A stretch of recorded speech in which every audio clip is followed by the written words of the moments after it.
Welcome to the Parenting on the Spectrum show with board-certified behavior analyst and infant-toddler development specialist, Theresa Alexander Inman.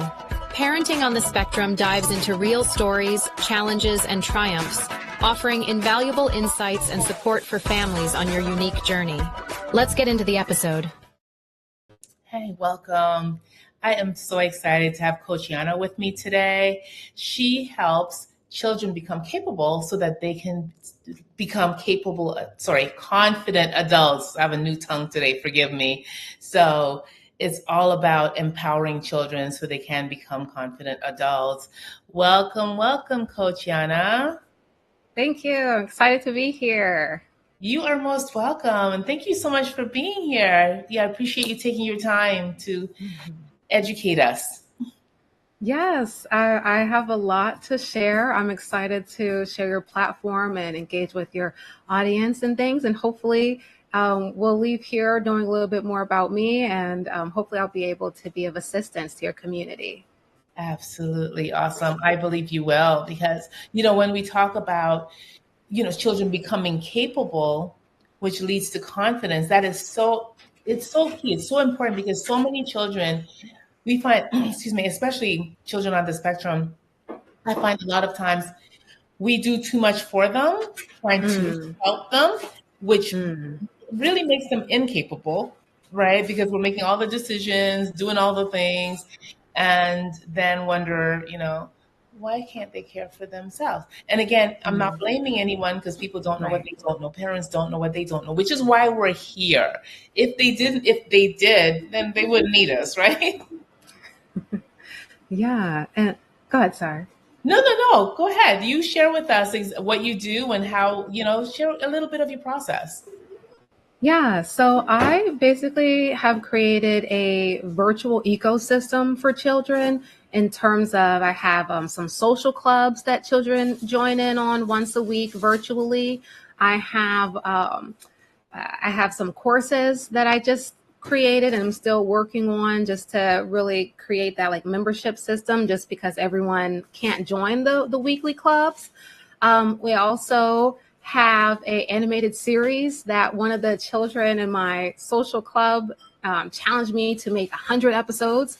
I have 5 so far, so I still have a little bit to go, just a few more left. and so I have that, and I also have like workbook coloring books that are basically like a children's version of Mad Libs, but a coloring space as well. And my sister and I are also artists. So we are about to release our first line of dolls. So all that to say, I'm trying to find all the things that children are interested in and create a age appropriate systems for them, keeping them as safe as possible, like with the social clubs, because those are like gaming clubs. So just trying to keep children safe and innocent for as long as possible, and also instill confidence and positive words of affirmation along the way. And that is so needed in a world where children are comparing themselves to others and there's all this negative self-talk and this negative peer pressure. Thank you for what you do. Thank you. So what brought you to this space? That's a good question. So I would say life, but it's kind of funny. Ever since I was like a child myself, I always like thought I was going to be a teacher or something. So when I would have my dolls or something, I would be on the whiteboard if I went to my mom's job because I was sick, and I would be teaching imaginary children stuff as a child or teaching someone something. And even in like more corporate life, I've always somehow ended up in a teaching role, whether that was sales or whatever. But as I started growing up, I just started, so on top of that, when I was a cheerleader, I reached out to this mentor and I'm like, well, why do you keep telling me to fix X, Y, and Z? And she's like, well, you're the only one here.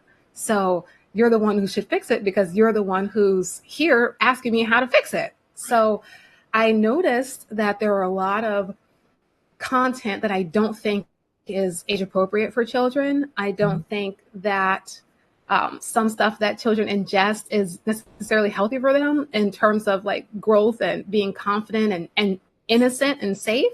So I heard her in my mind, and she's since passed as well. And I was just like, you know what would she tell me to do? Or like, and she would say, if you see a problem, it's because you can fix it. You can be a difference, a change agent in this particular situation. So after I stopped complaining, like, why are they showing this in children's shows? And da, da, da, da, da, I'm like, you know what can I do? And here we are today. Oh, listen, I so get it. The other day, I mean, she's only not even 2 months yet, but our granddaughter was over and I turned on, and, my husband had something on the TV and I was like, no, it was a children's show, but I thought it's not, she's not ready for all that yet to listen to that, Right. because everything a child hears and sees actually becomes part of them, especially early in life. Exactly. So we want to make sure that we're exposing them to things that are enriching.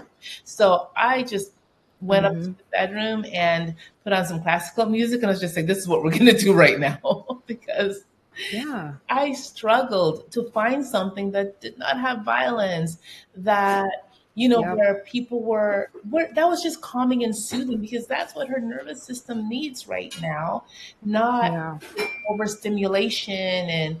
And two, that studies have shown that especially young children, babies, infants, exposure to all these screens negatively impact brain development, especially when there's no social aspect to it, right?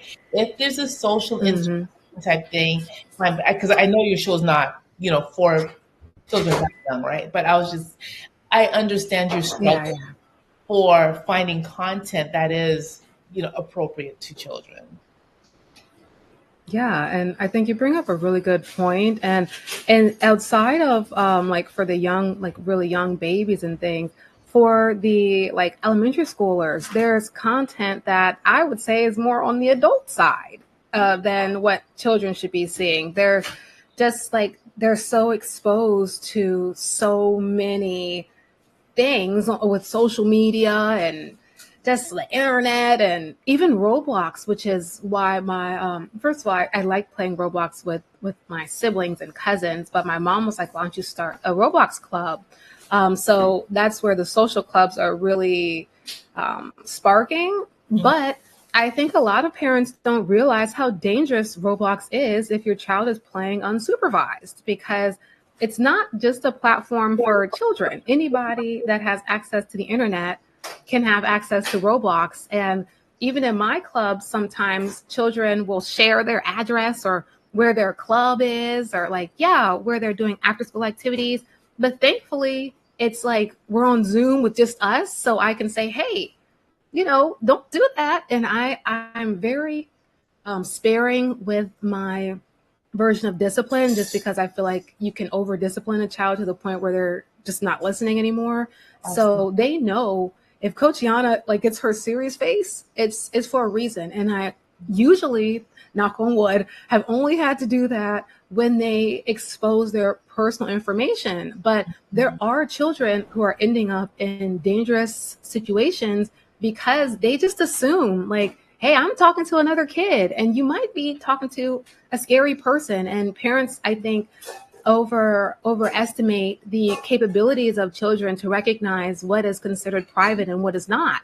And even adults, we will project and say, oh, well, I would never say this, or like, how many times have we been in conversations and accidentally shared something with someone and we thought, oh, I wish I didn't tell them that. I forgot who I was talking to. Children do that times a million because they're so innocent and they don't see the world through for what it can be, unfortunately. So I really just try to find every way possible to keep them as safe as I can. And like, if they do share too much, I'll correct them and like message their parent, hey, by the way, such and such shared.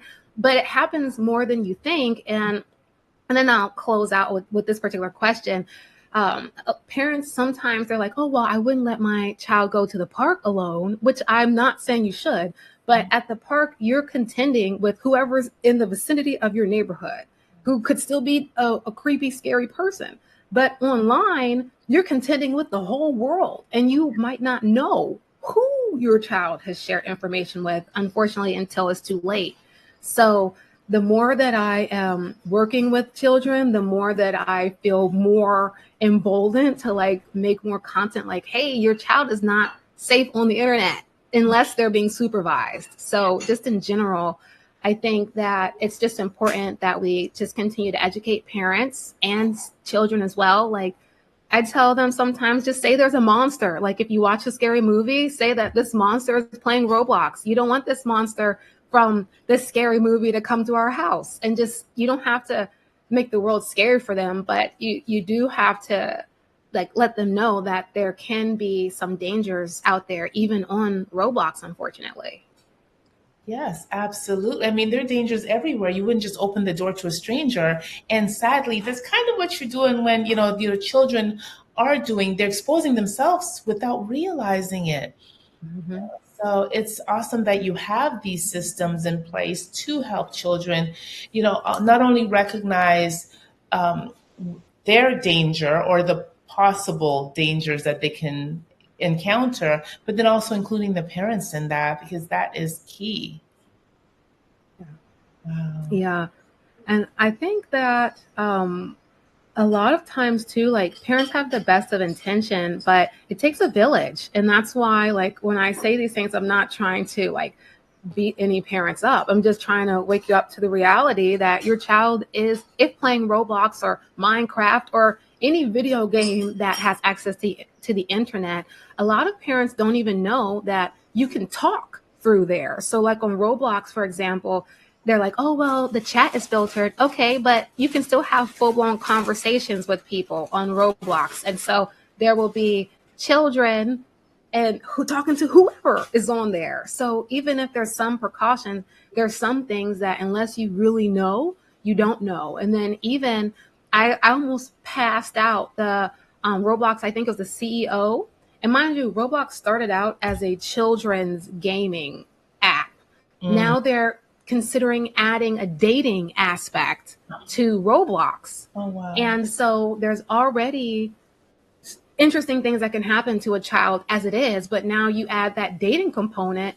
If your parent is if you're a parent that's not actively watching what your child is doing on the internet, you have no idea. Even on a game like Roblox that was for children is now trying to add dating. So it's scary, but as long as, parents are aware, and like, I'm not the only person that has gaming clubs, but as long as there's clubs out there and places that they can be monitored.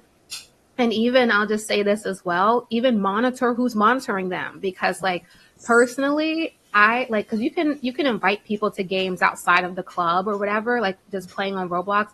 I don't join the kids in games if we're not in club together, because I would feel weird. Like if I signed up a child for something, then I found out like, what do you mean Coach Yana's playing with you at 10 o'clock at night and this is not a club? Like, so even those things, just because someone has a background check and things last week, it doesn't mean that they don't need to be watched. So, just trust your instincts, parents, and, it's better to be prepared than scared and things, but also just monitor your children on Roblox and on all the games. And even when they're in a club, monitor that teacher too, because anything is possible in this crazy world.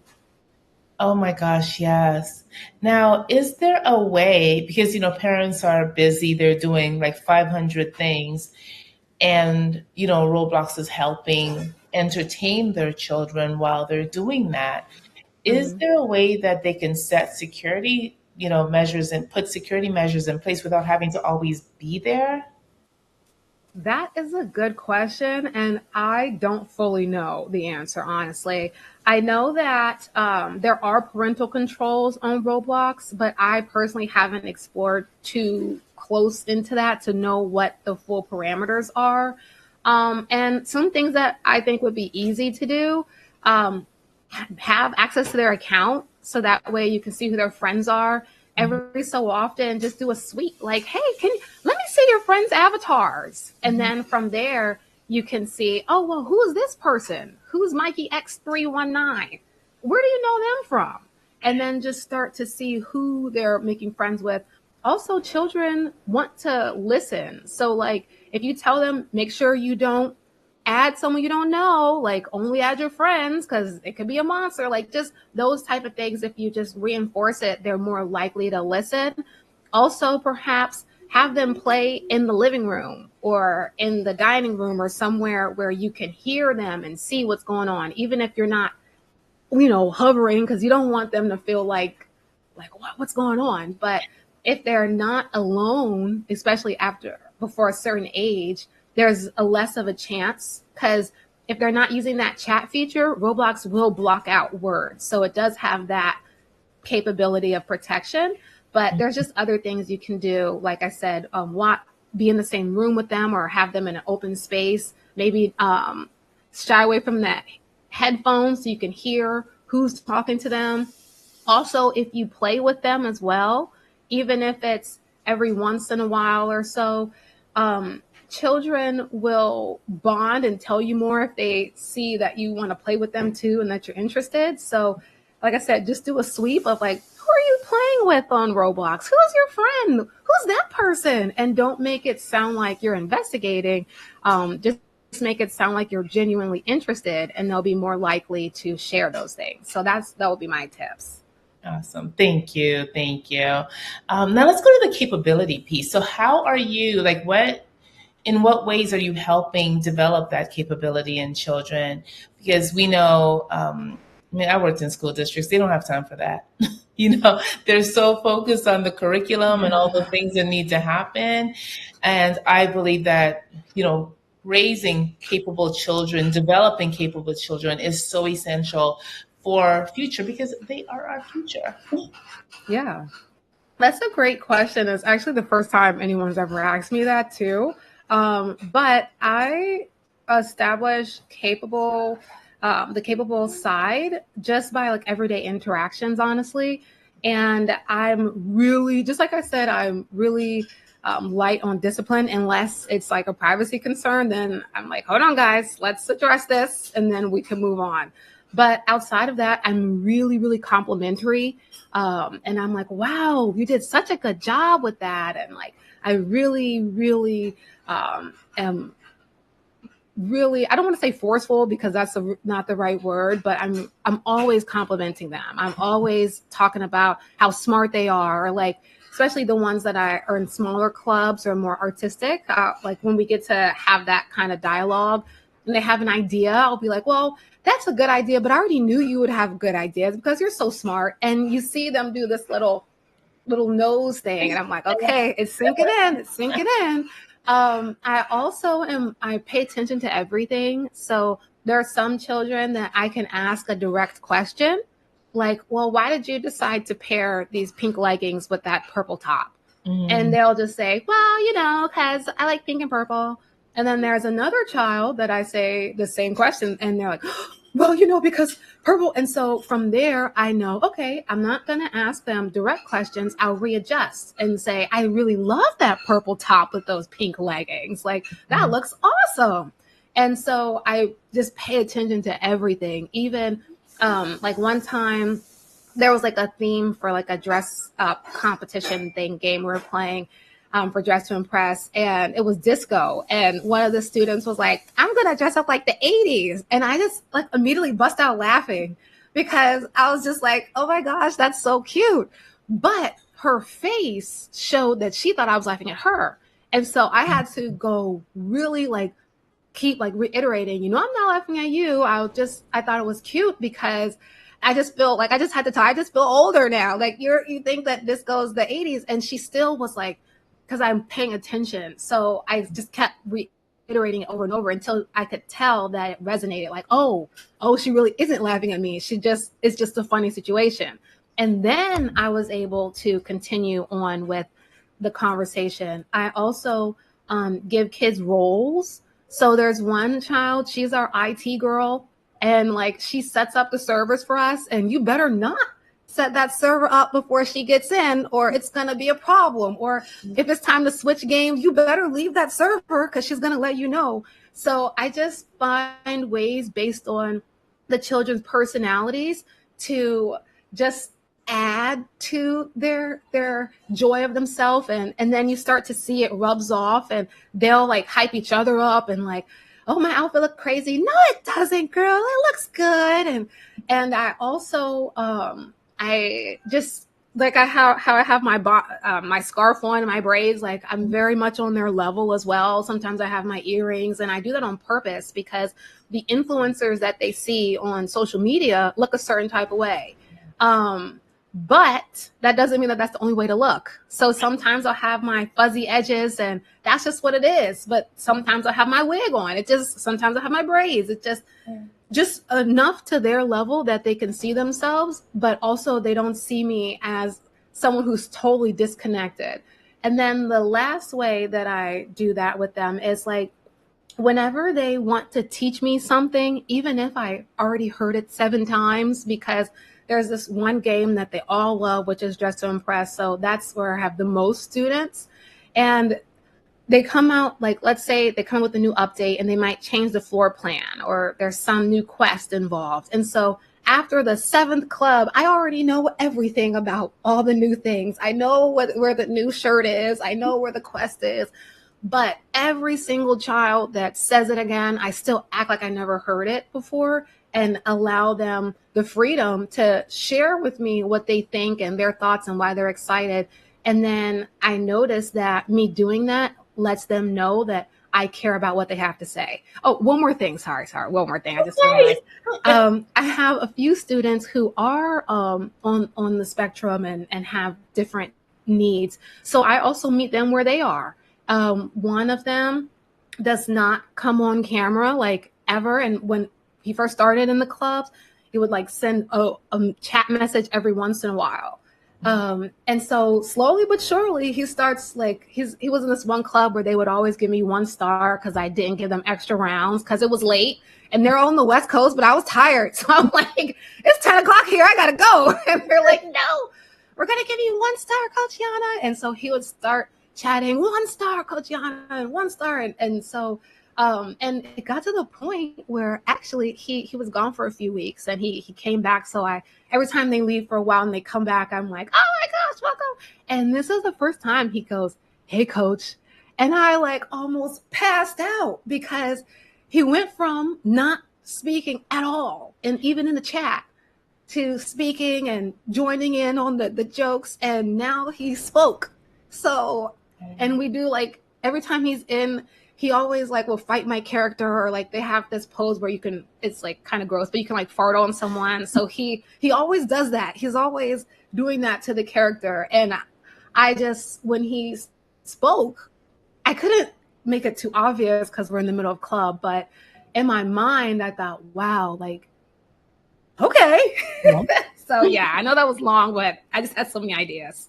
Oh, that was awesome. Thank you. Because those are important though, right? Because children want to be seen and heard, and you are seeing and hearing them. You know, just recently I was listening to a training, and it was Stephen Hayes who talked about, you know, just making eye contact with somebody for 5 seconds makes them feel so seen. Like you don't have to, you know, it doesn't have to be like this constant whatever, because after a while people start to get uncomfortable. But knowing, tuning in to your students like you have, right? Understand, you know, being mindful of their body language and responding until you see that change in the body language.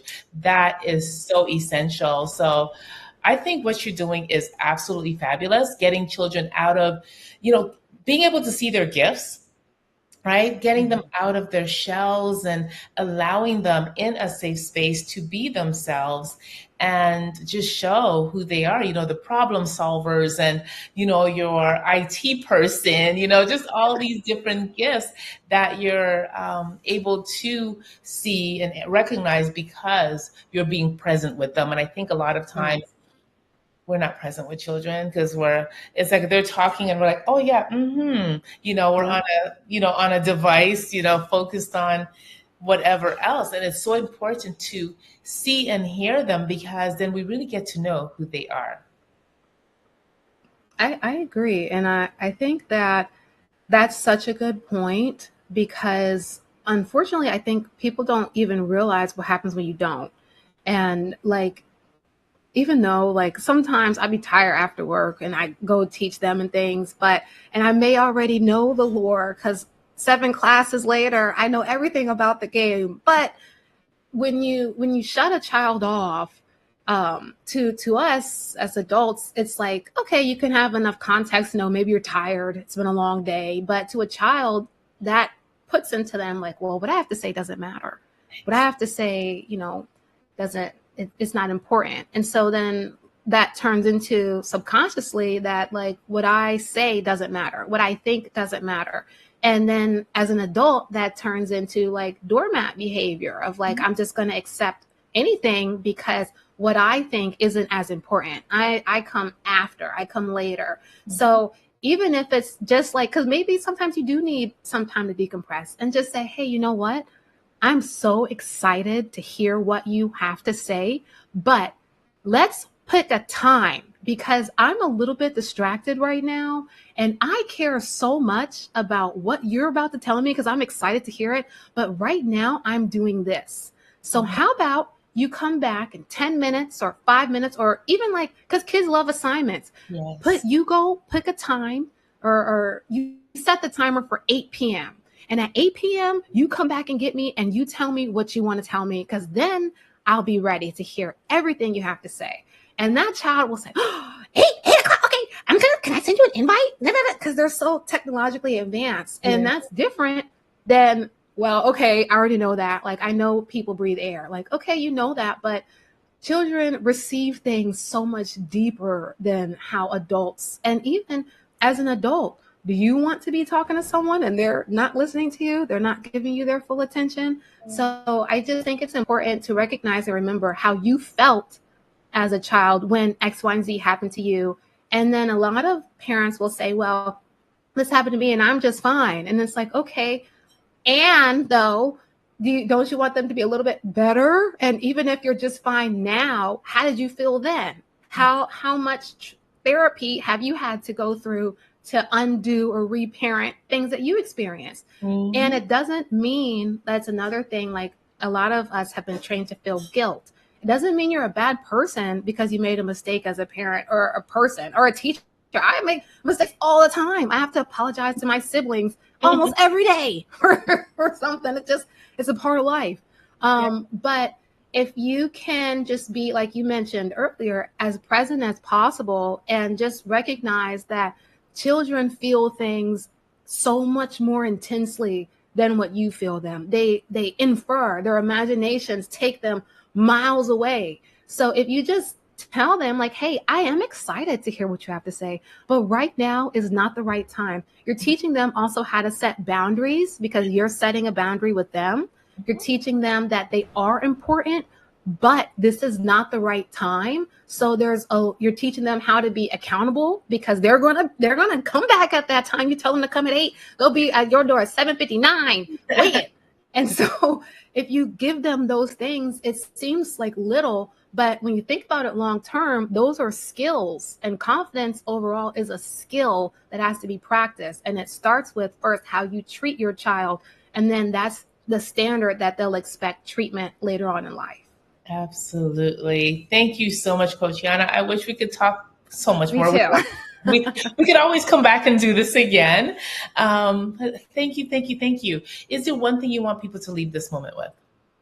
I would say just be graceful with yourself and your child. And remember that not only are children people too, but they are sensitive people. They are feeling people. They are assuming people. Like every extreme emotion, apply that to a child and then just be really thoughtful about how you talk to them, how you show up for them, and how you present yourself. And then at the same time, recognize that you're a person too, and you're going to make mistakes. And at the end of the day, apologizing to children is not too bad. You can just say, hey, look, I messed up. I did X, Y, and Z. I apologize and I'll do better. And then do better. Set the example for your children that you want them to display. And yeah, that's it. Awesome. Thank you, ma'am. And to our audience, thank you so much.